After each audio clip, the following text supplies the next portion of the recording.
歡迎大家又翻到嚟格價中毒啊！咁啊，今日就2026年7月24號嘅下晝啊。咁啊，今日都有好多電腦界嘅新聞，就係講關於 Nvidia 啲卡又會再加價啦。咁其他啲 RAM 嘅都話會再喺即係8月頭會再加多次。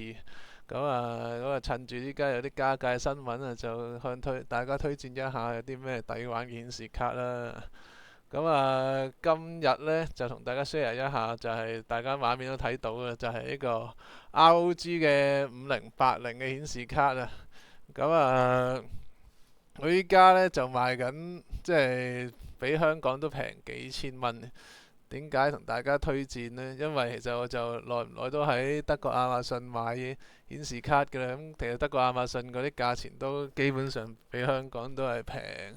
即係平一成到啦。咁佢其實就係有一段時間冇咗貨嘅。咁啊，琴日就開始啱啱都見佢翻啲5080，仲係寄到香港嘅。咁大家可以睇下，其實即係唔止啱啱嗰張即係 Astro 嘅，即係華碩嘅 Astro。其實如果你大家想慳錢嘅話，都可以買下技嘉嗰啲。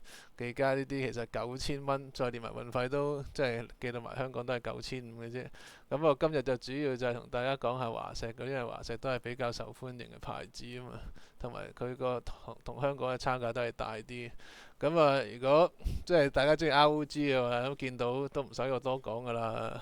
咁如果即係德國亞馬遜呢個價就點解咁抵玩呢？咁我哋又一如既往睇下香港啲行家做完幾錢先啦。咁啊，再攞聲仔嚟做例子啦。咁啊，依家 Central 又賣緊15299啦。咁就佢呢張行貨都係 OC 版嚟，咁基本上同啱啱我哋亞馬遜德國睇到嗰個 listing 係一樣噶啦。咁睇埋飛馬先，飛馬嘅話就咁飛馬就平1000蚊啊。不過佢又聲稱就要即係連砌機買啊。咁飛馬就14299。咁計翻，如果即係計翻平均香港差唔多15,000蚊咁嘅話呢，咁其實都幾抵玩啊！呢個你德國亞馬遜買嘅話，11600都比香港平成3000蚊左右。好，咁啊，同埋另一張啦，睇完呢個 ROG 之後，睇下 TUF 啊。TUF 都係華碩嘅一個好受歡迎嘅系列嚟嘅。咁啊，佢即係嗰個定位比 ROG 低一級啦。咁佢依家做緊呢，德國亞馬遜就係見到10300，計埋運費，睇下先。啱啱撳過就應該10800左右嘅。咁呢張香港嘅話呢，我都未睇，點睇一睇先。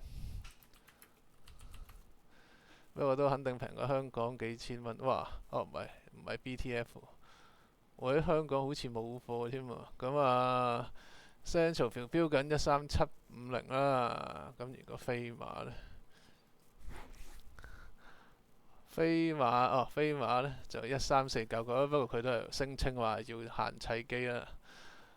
咁比較翻，咁如果德國亞馬遜嘅話，都平差唔多3000蚊啦。咁其實都幾抵玩嘅。不過大家都留意翻，即係呢張卡你買到翻去香港，其實都係香港你冇保養嘅，都係得亞馬遜一個月嘅保養嘅啫，一個月嘅保養嘅啫。